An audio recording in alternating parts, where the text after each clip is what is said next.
They reconstruct. Well, beautiful. It's what we can do now with technology. Right. And it's just the most amazing kind of stuff. She blinks twice. Then suddenly, Whoopi Goldberg cuts him off mid-sentence live on air. No warning, no wrap-up, just a hard, awkward pivot. Morgan Freeman leans back, confused. The audience claps, because they're told to, but you can feel the tension flooding the room. What just happened? This isn't some D-list celeb fumbling a promo. This is Morgan Freeman, a Hollywood legend, a national treasure, being silenced in real time. And the question everyone's asking is why? Was it something he said, or was it something The View didn't want you to hear? Because what went down next exposes something way deeper than just an uncomfortable moment on TV. Please welcome the incredible Morgan Freeman.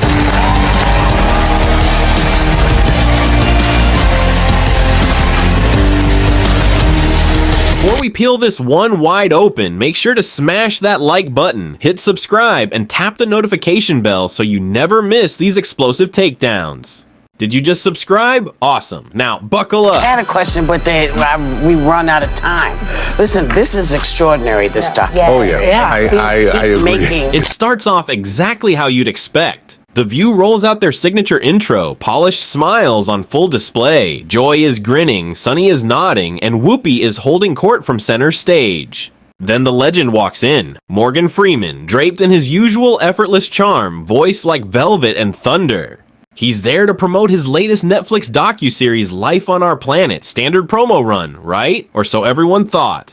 They ask him about climate change. He answers with grace. They bring up the visuals in the documentary, how it showcases Earth's past extinctions and humanity's role in the next one. He nods, reflects, and delivers that iconic Morgan Freeman line. Life on the planet is in a little bit of trouble, and we're the cause of it.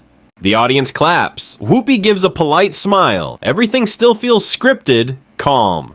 But then Sunny hosts and switches topics. She brings up Freeman's lesser-known documentary, 761st, about the 1st Black Tank Battalion in World War II, the original Black Panthers.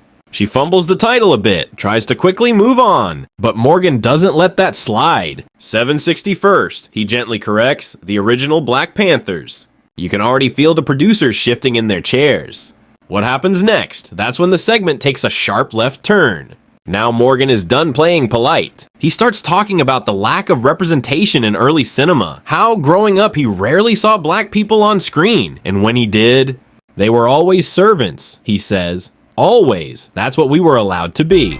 And how many times did I see black people in the movies? And if I did see them, what were they doing? There were servants. Boom. That line slices right through the room. Joy awkwardly laughs. Sunny nods uncomfortably. Whoopi clears her throat. You can feel the unease crawling across the table, but Morgan, he's just getting warmed up. He pivots to modern day media. We still cherry pick the stories we tell, the ones that are safe, the ones that fit the narrative. You're making sure people don't forget vital parts of our past. Including this documentary that you executive produced called 761st. Did I get that right? Yeah, 761st Tank Battalion, the original Black Panthers.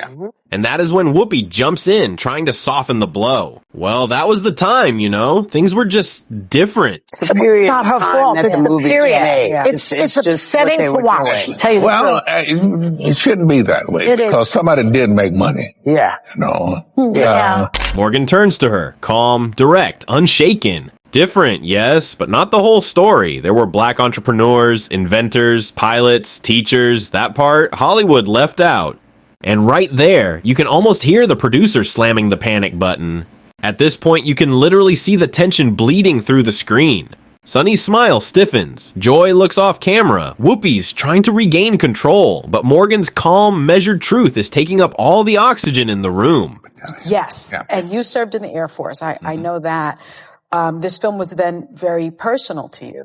I movie buff from early childhood. I saw my first movie when I was like 6 years old. It was King Kong. Oh, that was a good one. The View is built for friendly debates, gossip, celebrity fluff. But this is raw, unfiltered, and coming from one of the most respected voices in Hollywood.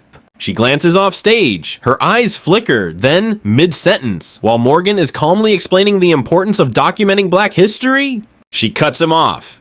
Oh, wow, we're out of time. Morgan, thank you so much for joining us. Such an important conversation. Camera zooms, music plays, segment over. And Morgan, still in his seat, still with more to say, but it's too late. The curtain drops. It doesn't take long for the internet to notice. Clips of the cutoff go viral within minutes. Tweets start flying. Did they really just cut off Morgan Freeman mid-thought? He was literally educating them, and they panicked. 6 decades in Hollywood, and that's the respect he gets? One viewer on YouTube writes, "The man gave us God, Nelson Mandela, and Lucius Fox, and they gave him 6 minutes?"